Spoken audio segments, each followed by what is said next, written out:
क्रम में मैं ओजोन परत को लेकर के आपको एक दोहे के माध्यम से जानकारी देना चाहूँगा।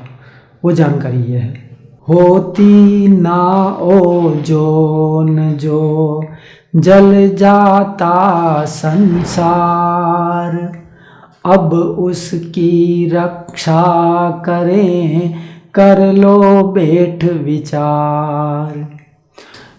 वाणी कविराज आपसे ये निवेदन करना चाहते हैं कि ये जो ओजोन परत है, अगर ये परत नहीं होती जो हमारे वायुमंडल के अंदर है, अगर ये परत नहीं होती तो सूर्य से आने वाली सारी हानिकारक किरणें धरती पे आ जाती और ये वनस्पति, ये मनुष्य, ये जीव जाति, प्राणी सब जो है इस रूप में नहीं होते।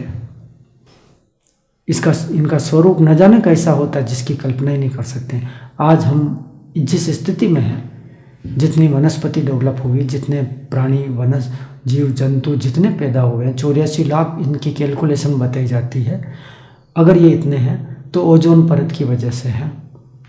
ओजोन परत उन सारी हानिकारक किरणों को रोक लेती है, अपने पास रख लेती है और लाभदायक किरणें जो बचती है वही हमारी धरती तक पहुंचती है। ये हमारे लिए कितना एक बड़ा सुरक्षा कवच है।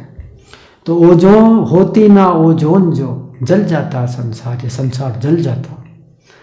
आज समय आ गया है, हमारे ही द्वारा बनाए गए यंत्र, हमारे ही द्वारा लगाए गए कल कारखाने, ये सभी जो है मिल करके विभिन्न प्रकार की जहरीली गैसें रात दिन बना रहे हैं। 24 घंटे बन रही है फैक्ट्रियाँ, 24 घंटे चलती है। ये तो अभी ये कोरोना की वजह से ये फैक्ट्रियाँ थोड़ी सी बंद हुई है, फैक्ट्रियाँ बंद हो गई है। तो अब हमारा वायुमंडल धीरे धीरे अच्छा बन रहा है, लेकिन ये तो वापस चलेगी, निश्चित रूप से चलेगी। चलना इनके व्यवस्था है, नहीं चलेगी तो फिर क्या करेगी?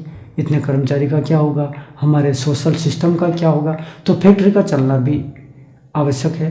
तो क्यों ना हम ऐसी टेक्निक लगाएंगे, ऐसा कुछ नया सिस्टम बनाएं कि जो जहरीली गैसें डेवलप हो रही है, उत्सर्जित हो रही है, उनकी मात्रा कम हो जाए, उनके अंदर जो पॉइजन का परसेंटेज है वो कम हो जाए और रिसाइकलिंग इस प्रकार की बनाई जाए। नया मैकेनिज्म ऐसा डेवलप करें हम कि वही गैस उसी फैक्ट्री के अंदर रिसाइकलिंग के माध्यम से कहीं उसमें शुद्धिकरण होए और जितना मिनिमम लेवल पर आ जाए फिर उसका उत्सर्जन होए, तो हमारे वायुमंडल को, हमारे स्वास्थ्य को अधिक नुकसान नहीं होगा। तो इस प्रकार की टेक्नोलॉजी आविष्कार होनी चाहिए।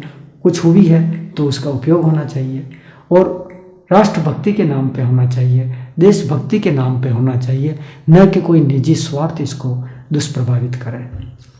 तो नाइट्रोजन की संख्या जो, नाइट्रोजन की मात्रा जो है वो 3865 लाख टन नाइट्रोजन उपलब्ध है और इसकी तुलना में ओजोन परत की जो मात्रा है वो 3300 लाख टन है। ओजोन परत जो हमारा हमारा गार्ड है, हमारा सुरक्षा कवच है, अब वो कमज़ोर पड़ गया, नाइट्रोजन की संख्या बढ़ रही है। तो ऐसी स्थिति में अब हमारे को नाइट्रोजन के ऑक्साइड जो है ये फ्लोरोकार्बन, ये इस प्रकार की, या ये जो वायुयान जो तेज़ी से चलते हैं, इससे फ्लोरोकार्बन ये डेवलप होता है, इससे इसको क्षति पहुंचती है और धीरे धीरे ये कमज़ोर होती जा रही है। तो हमें प्रयास करें, हम ओजोन परत को सुदृढ़ बनाएं, अच्छा बनाएं। हमारे YouTube चैनल को सब्सक्राइब करें और बेल आइकन को दबाएं ताकि आपको नोटिफिकेशंस मिलते रहें।